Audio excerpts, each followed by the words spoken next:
Fala pessoal, aqui é André Conerro, um biólogo de formação doutorando em administração, um eterno curioso sobre como as organizações funcionam ou deveriam funcionar, e a temática de hoje é sobre carreira. Vamos lá?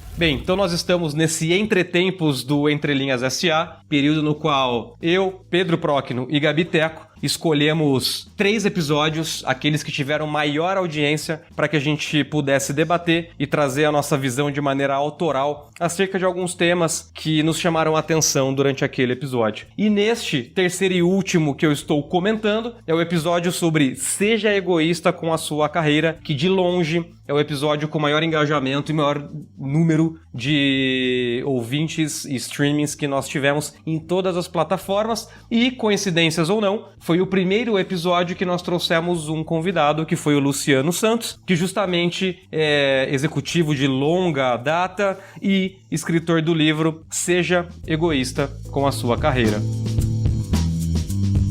E esse episódio foi super legal, pelo menos pra mim, porque eu como biólogo, que depois empreendeu, que depois caiu no mundo executivo, passei por 1 zilhão de áreas e setores diferentes, se tem um negócio que eu gosto é debater sobre carreira, e aqui longe de ser uma recomendação ou uma cartilha de boas práticas, mas sim reflexões que eu fiz ao longo da minha jornada e coisas que me ajudaram e coisas que eu acredito, não quer dizer que seja o melhor para você, mas foram coisas que ou eu escolhi, ou às vezes, muitas das vezes, por sorte e não por juízo, eu acabei me envolvendo como projetos e assim por diante. Então, eu começaria essa análise ou esse debate ou essas reflexões desse episódio trazendo uma visão pessoal e intransferível sobre o egoísmo. Seja egoísta com a sua carreira. A gente hoje está numa sociedade na qual essas palavras que focam no individualismo, elas têm uma conotação negativa. E isso não poderia ser mais limitante ou longe da verdade. Porque, para mim, uma boa definição, por exemplo, de um adulto funcional numa sociedade, é uma pessoa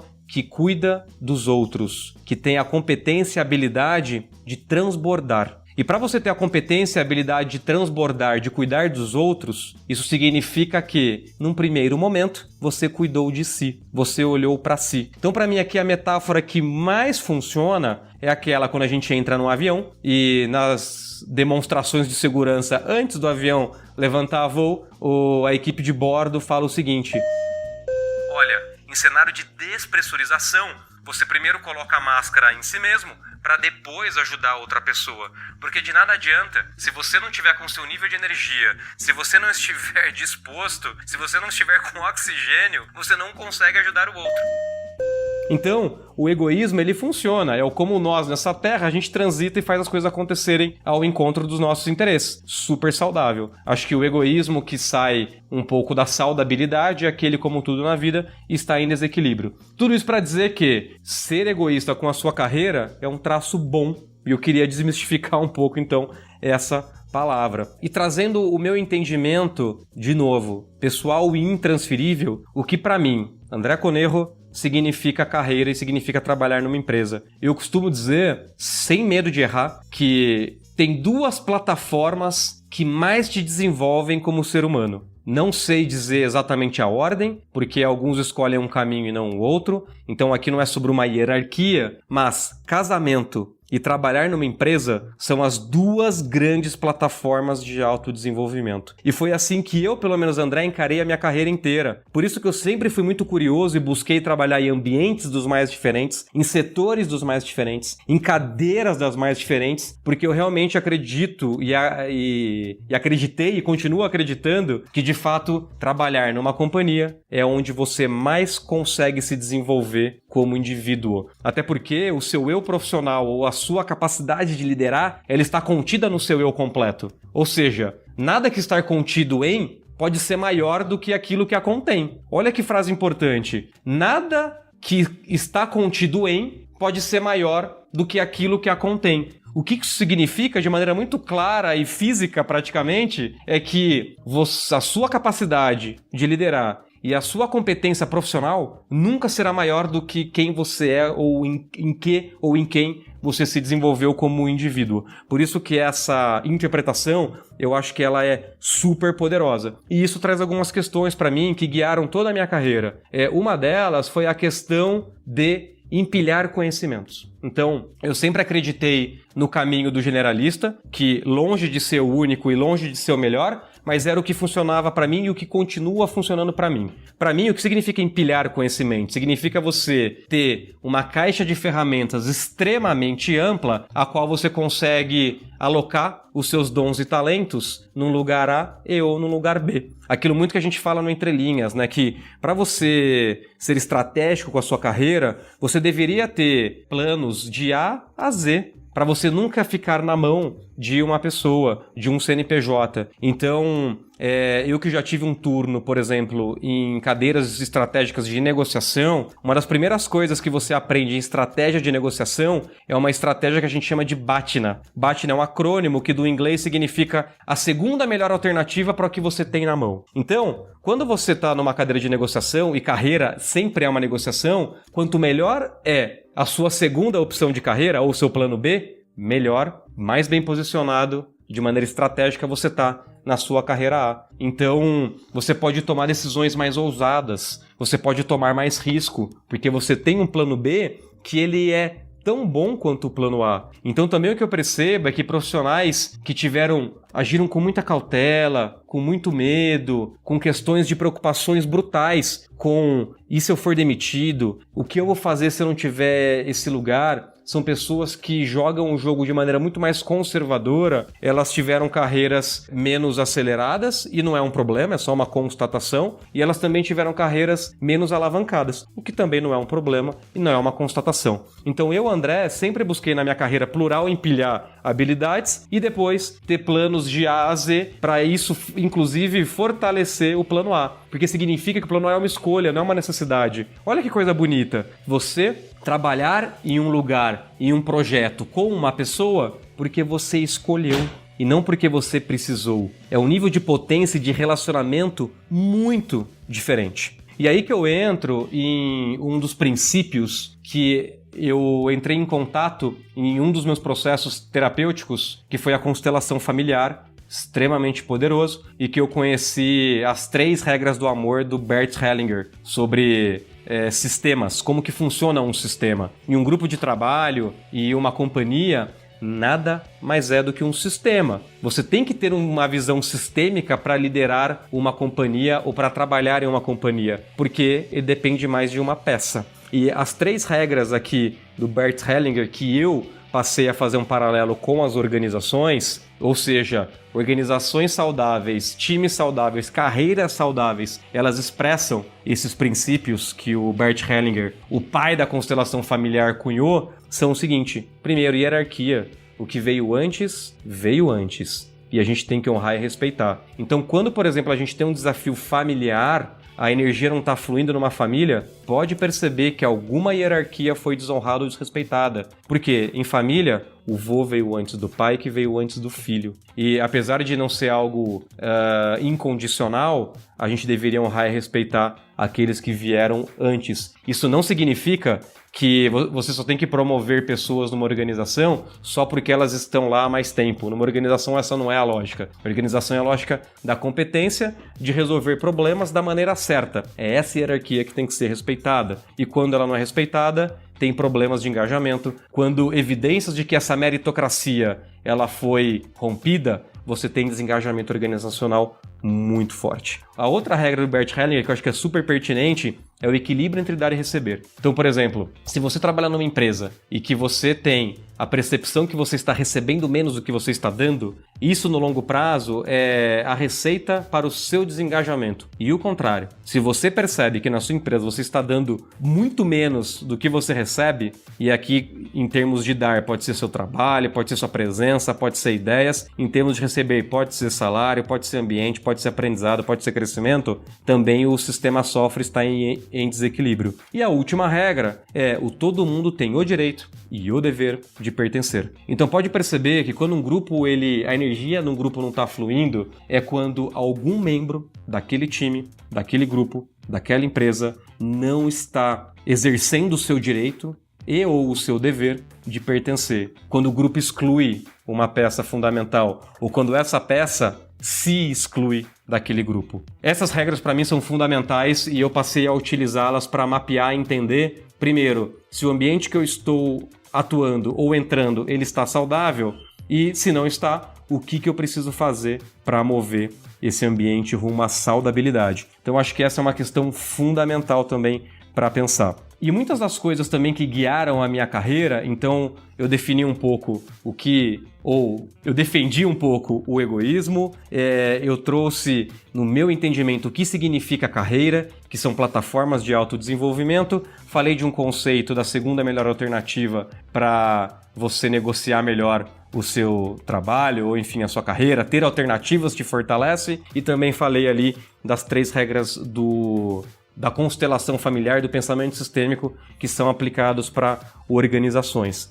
E uma coisa que muito guiou da minha carreira, além disso, foram os encontros de serendipidade, ou seja, aqueles acontecimentos que numa primeira visão pode ser sorte, mas depois você percebe que de sorte e de acaso não tiveram absolutamente nada. E esse princípio eu retirei de um dos livros mais importantes que eu já li na minha vida, que foi A Profecia Celestina, do James Hetfield. É um livro que fala sobre os passos da ascensão espiritual e que um dos primeiros princípios é quando você começa a ter consciência das, entre aspas, coincidências que ocorrem no seu dia a dia. Quando você começa a perceber que coincidências estão acontecendo e você encara aquilo como se fossem pistas de que você está no caminho certo, é um sinal de que você está ascendendo. Essa é a narrativa desse romance, mas quando eu aplico, por exemplo, para a minha carreira, eu percebo que quase todas as transições que eu fiz de trabalho, de empresa ou até de carreira foram encontros via serendipidade, via essas coincidências. Um chefe que eu conheci porque eu estava num evento falando de uma temática tal e ele estava vindo para o Brasil investir no negócio que eu estava ali palestrando. Um sócio que eu conheci numa empresa que tinha acabado de ser comprada e a gente não tinha muito o que fazer, a gente ficava muito tempo no café esperando a resolução desse M&A e a gente criou um negócio juntos. Um outro chefe que eu conheci no canil do meu cachorro. E essas coincidências foram se desdobrando de maneira muito brutal. Mas perceba que nunca foi sorte, sempre foi algo de estar no lugar certo na hora certa e se fazer estar no lugar certo na hora certa, tendo o ferramental certo. Uma das máximas que eu trouxe no Entre Linhas S.A. nessa temporada foi uma crença minha, quase que uma equação, de que as oportunidades futuras que a gente tem como profissional, elas são uma função do que você sabe, de quem você conhece e por onde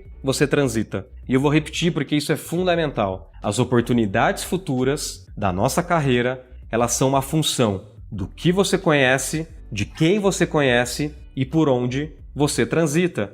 Então todas as ações que aumentar o seu conhecimento são decisões boas para a sua carreira. Porque se a gente concorda que nós somos profissionais em qualquer ofício, em qualquer área, que resolvem desafios e somos pagos de acordo com a complexidade daqueles desafios que a gente resolve, então quanto mais complexo é o desafio que a gente resolve, mais bem pago a gente é, mais empregável a gente é. E isso é uma função direta do conhecimento que a gente detém. Aliás, quando eu falei que na minha carreira eu sempre busquei empilhar conhecimento, eu acredito muito nesse poder da interseccionalidade do conhecimento. Então, por exemplo, eu iniciei minha carreira como um biólogo, que depois empreendeu, que depois aprendeu muito sobre finanças, que depois aprendeu muito sobre estratégia, que depois aprendeu muito sobre liderança e que tem uma capacidade de comunicação e engajamento de audiências ok. Se eu faço a intersecção dessas habilidades e eu pego um projeto que precisa de uma cabeça pensante,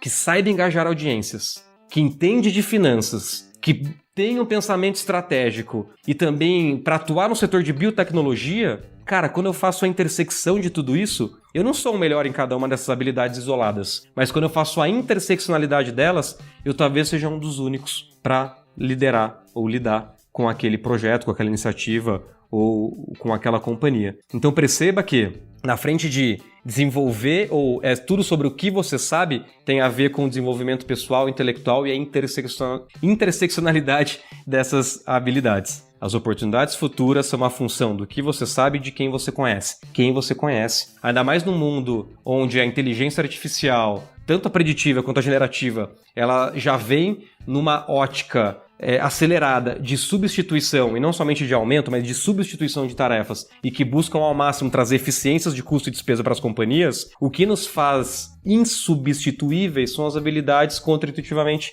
que nos fazem humanos. A gente falou isso muito na conversa com o Luciano. Então, as habilidades que nos fazem ser humanos, como empatia, ou seja, expressar e entender emoções, e de conexão, e também de política, e também de relacionamento, são habilidades que vão nos manter empregados ou aumentar o nosso leque de possibilidades futuras. Como que você conhece pessoas? É óbvio que a rede social é um caminho, mas somos mamíferos. Nada substitui o mundo físico. E é por isso que eu falo que caso o seu foco seja carreira, não há melhor decisão do que você ir para um grande centro financeiro, econômico, empresarial do seu estado, da sua cidade, do seu país. Então, no caso do Brasil, goste ou não goste, São Paulo é o lugar. São Paulo é onde, por exemplo, tem um bando de universidade bacana com pessoas geniais. É onde os principais headquarters de empresa estão. É onde grande parte dos eventos físicos acontecem.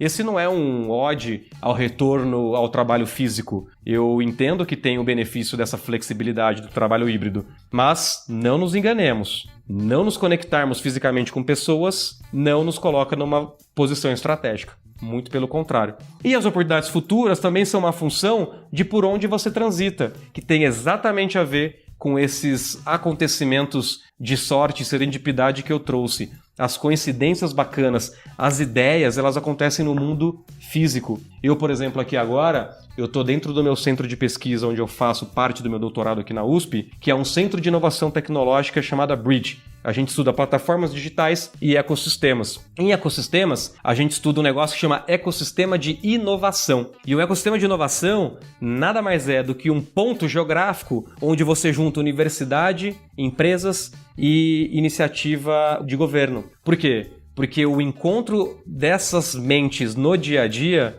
trazem inovação tecnológica. É o que a gente vê, por exemplo, no Vale do Silício, onde você tem uma faculdade de ponta chamada Stanford, onde você tem empresas de ponta como as Big Techs e onde você tem investimento massivo governamental e verbas de governo para fomentar tudo aquilo. Ecossistema de inovação. Por quê? É onde você transita importa. E por fim, acho que uma das frentes que mais me marcou na conversa com o Luciano é que a gente hoje tem tanta possibilidade, oportunidade de escolha que às vezes isso nos paralisa. E para a gente lidar com a paralisação, com essa ansiedade de ficar no mesmo lugar, nada melhor do que entrar em movimento. Aqui é a lei da física, lei de Newton, inércia. Um objeto que está em repouso tende a permanecer em repouso, contanto que haja uma força que haja nesse corpo. E um objeto em movimento, mesma história. Então, ninguém sabe direito para onde está caminhando e para onde está indo. A gente pode até ter um plano, e um plano é muito bom, que nos ajuda justamente a sair da inércia. Mas o mundo hoje, ele está confuso, ele está incerto, ele está ambíguo. E a imagem que me vem em mente é justamente aquele símbolo budista que tenho certeza que você tem um amigo ou uma amiga que foi para Tailândia e fez essa tatuagem, que é o Unalome. Aquele símbolo budista que é um bando de entrelaçado e depois de repente sai um fiozinho único ascendendo. Aquele é uma proxy, segundo o budismo, da como ocorre o processo de ascensão espiritual e iluminação rumo ao nirvana. A jornada começa bagunçada, sem muita certeza, um pouco caótica, com picos e vales, com retrocessos às vezes, mas você está caminhando e aprendendo e entendendo e se movimentando e conhecendo gente e transitando em lugares, e uma hora esse fiozinho rumo à iluminação por um evento de sorte que às vezes você nem controlou, ele vai acontecer. Mas isso só vai ser verdade se você se colocar nos lugares corretos, com as pessoas corretas, com o conhecimento correto. Então é isso que eu entendo sobre carreira, sobre ser egoísta com a sua carreira e sobre se desenvolver durante a sua carreira, porque ela vai ser uma função de quem você é como indivíduo. Pessoal, espero que tenha valido essa minha leitura autoral Não é uma cartilha de boas práticas, são leituras só pessoais intransferíveis minhas. Espero que tenha valido. Sejam incríveis, um abraço.